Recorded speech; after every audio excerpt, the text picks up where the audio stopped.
Okey, kita nak review satu mouse yang pakai Bluetooth. Dia ada 3 mode. Bluetooth boleh, pakai wire boleh, dan juga boleh pakai wireless dongle. Dia ada dongle kat dalam. So inilah dia. Ni jenama, dia banyak jenama sebenarnya, tapi bentuk lebih kurang sama. So boleh cari lah dekat online. So saya memang sengaja cari yang murah-murah macam ni. Tapi dia punya orang kata apa, keyword dia LBM8. Kalau cari ni boleh jumpa lah. Dia punya bateri 600, dia boleh pergi sampai 12,000 DPI. Okay, dia auto sleep. Okay, ni dia ni. Ni semua dia punya ni lah. Okay, so kita buka dulu. So yang ni kita pilih berwarna merah. So dia ada bagi dia apa ni? Ni dia punya pelekat lah untuk atas mouse tu kan. So kita dapat dia punya ni. Okay, dia 3 mode 3 mode tu maksudnya boleh guna wire, boleh guna Bluetooth, boleh guna wireless. So inilah barangnya. Wah, cantik gila. Okay, ni kita pilih.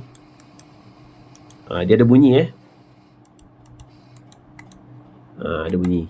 Okay, tak adalah senyap sangat kan. Sekarang orang tak pakai dah silent, orang nak bunyi juga sikit, baru sedap, bunyi crisp kan. So ni bahagian bawah dia. Okay, so kalau kita slide ke kanan, dia akan pergi ke Bluetooth. Kalau kita slide ke kiri, pakai 2.4 dongle. So ni dongle dia lah. So dongle ni boleh buka ni. Kalau kata nak pakai dongle, boleh cucuk. Okay, kalau pakai Bluetooth je tak salah, pakai je Bluetooth. Okay, so kita tengok okay, apa yang bestnya ni, sebab dia boleh display bateri dia ada berapa lagi tinggal kat dalam ni. Jadi tak perlulah kita macam meneka-neka bila nak charge ni, bila nak charge ni. So dia boleh tengok sini. Jadi contohnya kita buka Bluetooth ni. Okay, ke kanan. So nampak tak? Nampak tak dia tulis BT1. See? Okay, BT1 tu maksudnya Bluetooth 1 lah. Jadi kat sini bateri ada 91%, dia punya DPI 2000. Okay, so DPI dia ni kita boleh adjust. Okay, tapi bila nak adjust DPI ni, make sure kita dah connect dengan laptop lah. Okay, bila dah connect laptop, kita just adjust DPI dia, tekan je. Nampak tak? Dia akan naik. So akan naik tertinggi sekali 12,000. Lepas tu dia akan back balik pada 1,200. So kalau siapa yang nak adjust DPI, boleh adjust kat situ lah. Lagi satu, dia punya Bluetooth connection, dia ada 2 jenis. Satu BT1, satu BT2. So nak adjust BT1, BT2 tu, tekan button yang kat belakang ni. Okay, button yang ni. So button ni akan tukar lah sama ada BT1 atau BT2.